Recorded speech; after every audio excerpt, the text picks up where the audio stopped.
Chapter 1. Excuse me. Rich Chicago girl. Oh, didn't I feel sorry for myself? The Wabash Railroad Bluebird train steamed into Grandma's town. A sandwich was still crumbs in my throat because it didn't have a dime for a bottle of pop. They wanted a dime for a pop on the train. My trunk thumped out onto the platform from the baggage car. There I stood at the end of the world with all I had left, Bootsy and my radio. Bootsy was a cat with a patch of white fur on each paw. She traveled in a picnic basket. Bootsy had come from down here 2 summers ago, and she was just a kitten. Now she was grown but scrawny. She'd spent the trip trying to claw through the hamper. She didn't like change any more than I did. My portable radio was in my other hand, and it was a Philco with a leatherette cover and handle. Portable radios weighed 10 pounds in those days. As the train pulled out behind me, there came Grandma up the platform steps. My goodness, she was a big woman.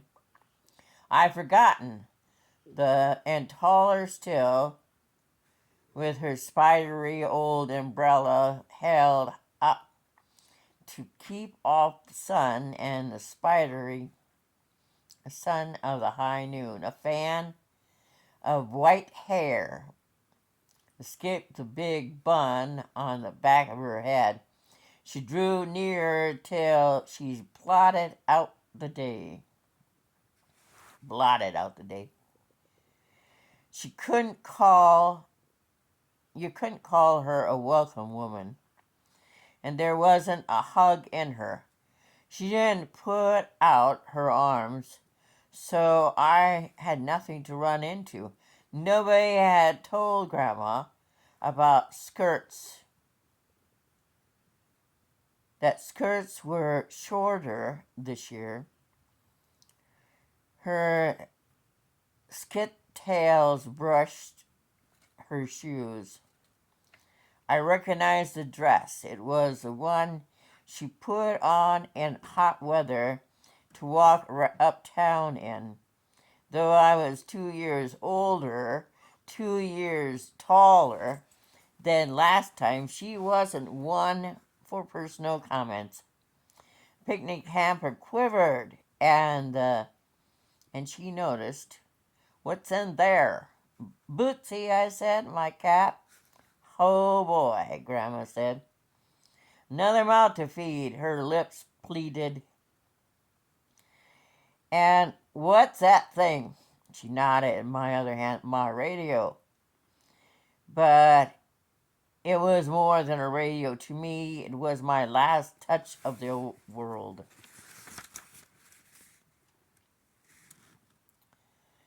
"That's all we need." Grandma looked skyward with more noise. She aimed one of her chins down at the platform. "That yours?" She meant the trunk. It was a footlocker Dad had brought home from the Great War. "Leave it," she said. "They'll bring it to the house." She turned and trudged away, and I was supposed to follow. I walked away from my trunk, wondering if I'd see it again. It wouldn't have lasted long on the platform in Chicago. Hot dogs wouldn't have separated me from Bootsy and my radio. The recession of 37 had hit Grandma's town harder than had hit Chicago. Grass grew in the main street. Only a face or two showed in the windows of the Coffee Pot Cafe. Moore's store was hurting for trade. Wider Box Bank looked to be just barely in business. On the other side of the weedy road, Grandma turned the wrong way anyway, away from her house. Two old slab-sided dogs slept on the sidewalk. Bootsy knew because she was having a conniption in the hamper, and my radio was getting heavier. I caught up with Grandma. "Where are we going?" "Going," she said, the picture of surprise. "Why, to school." "You've already missed plenty, nearly 2 weeks." "School?" I had clutched my forehead if my hands weren't full. "Oh, on my first day here?" Grandma stopped dead and spoke clear. "You're going to school. I don't want the law on me." "Grandma, the law's afraid of you. You'd grab up that shotgun from behind the wood box if the sheriff came on your place." It was true. The whole town knew Grandma was trigger happy. "Well, I don't want it to come to that," she trudged on. "I could have broken down and bowled them." Bootsy in her hamper banging my knees, the sun beating down like it was still summer. I could have flopped in the weeds and cried my eyes out, but I thought I'd better not. Under the shade tree just ahead was a hitching rail. Tied to it were some mostly sway-back horses and a mule or two with a country kid's road to school. One horse was like another, but Grandma stopped to look over them. There was a big gray with a tangled tail twitching flies. Grandma examined him from stern to stern. I thought she might pry his jaws apart for a look at his teeth. She took her time looking though, and I was in no hurry.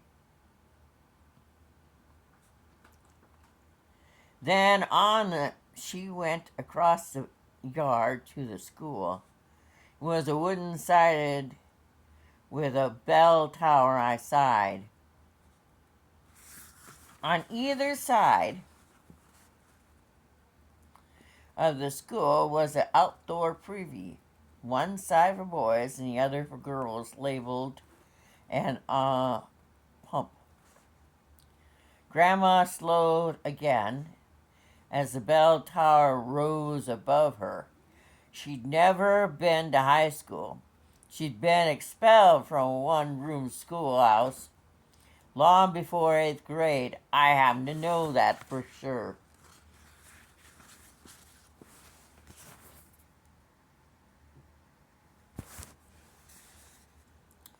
Crumbling steps led up the front entrance. Somebody had scrawled a poem all over the door. "Ashes to ash, dust to dust, oil them brains before they rust."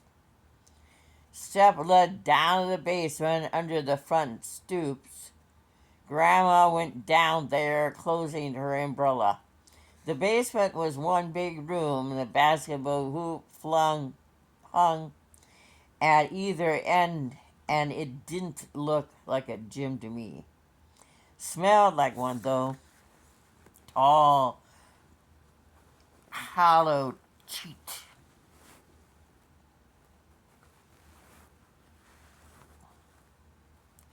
Man leaned on a push broom. on the center of the floor. Well, August, Grandma boomed, and the room echoed.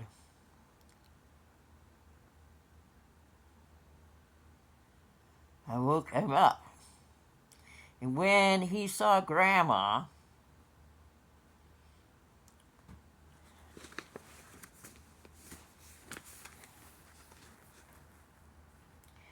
he retied his fleeing at the knot. He tied his necktie at the knot.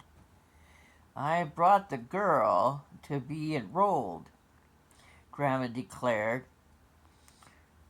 me with a thumb. She didn't say I was a granddaughter. She didn't need to say.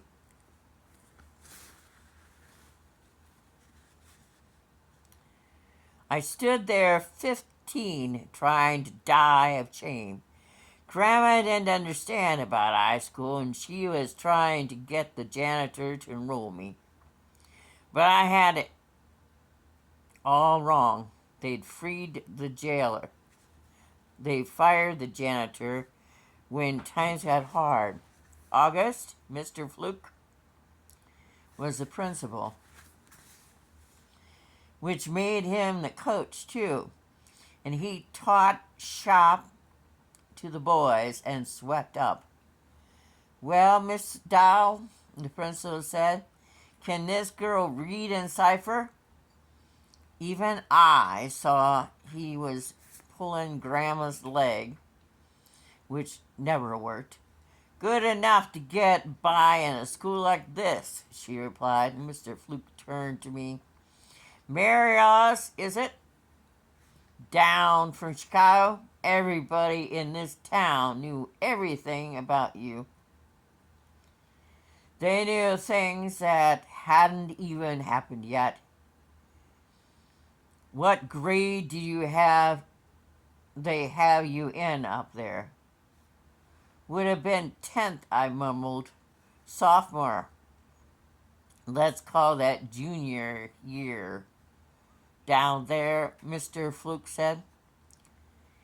It don't matter, and there's plenty of room with you in high school getting to be a luxury in times like these.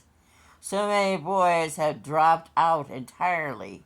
I don't know where I'll find 5 to play basketball come winter or to field the Christmas program. The thought of winter Christmas had chilled my heart. Oh, we'll pull a couple of farm boys back after they get the last of the hay in, Mr. Fluke went on. But some of them won't drift back to school till that last ear of corn is pecked in November. You know, boys, Grandma nodded. Boys is bad business, she said. Quite agreeable for her. Though girls is worse, but Grandma never had time to waste.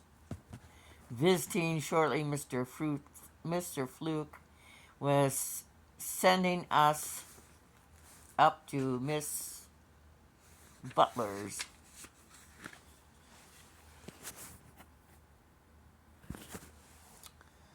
Classroom. It was at the top of some rickety stairs and the front of the room.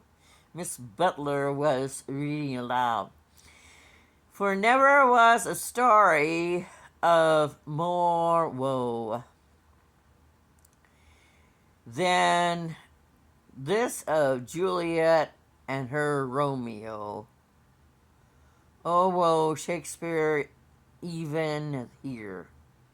My heart sank to my shoes, but it was sounding like they were coming to the end.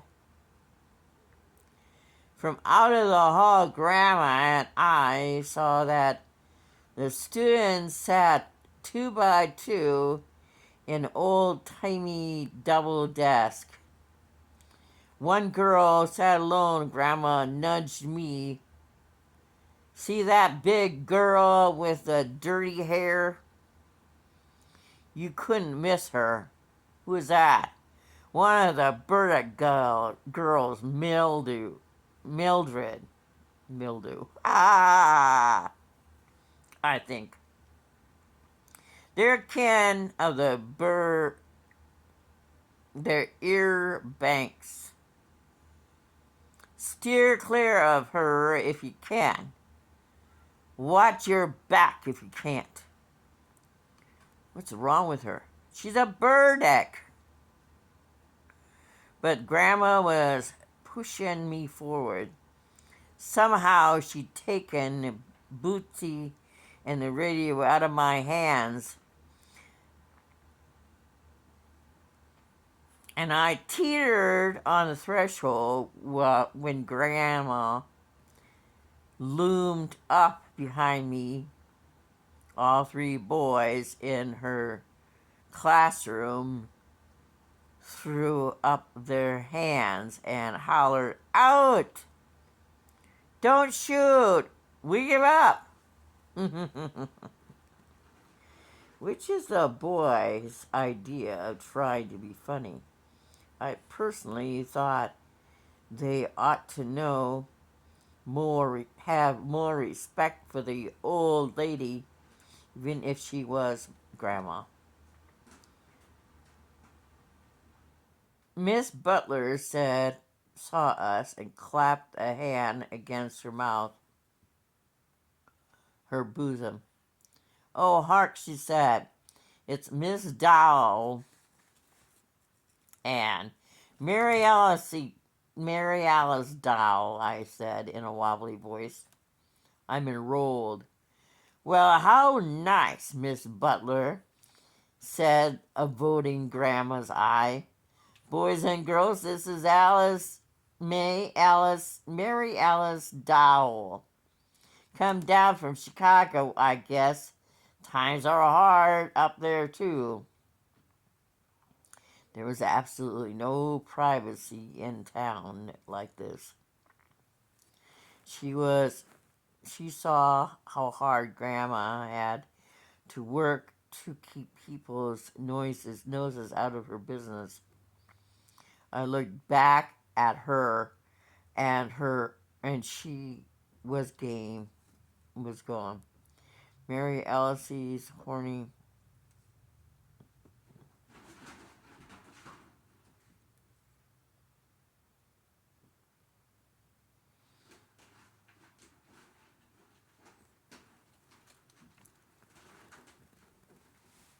I wish they had stopped playing with that tarp on the door and keep the cold out.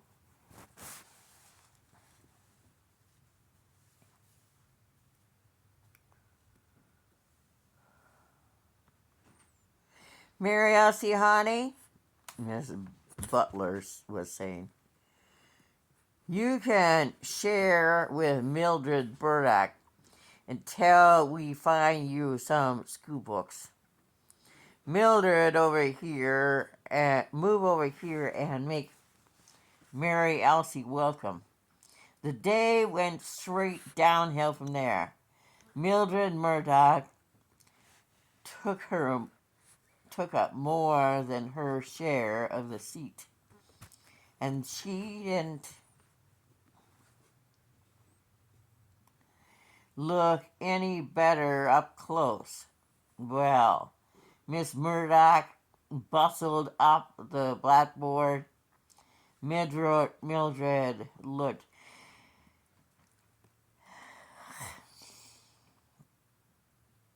side to side, looked me over, and she didn't like what she'd seen. She started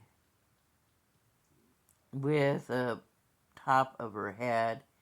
Mother had given me a finger waver, and it was real title.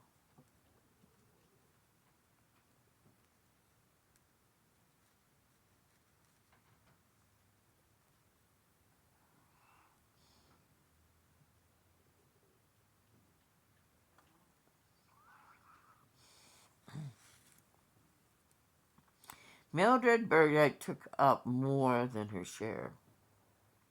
Mildred's lip curled. For traveling, I had on my second best summer cotton and one of the puffy sleeves and three big celluloid buttons off one of the hopeless and hoping.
Oh,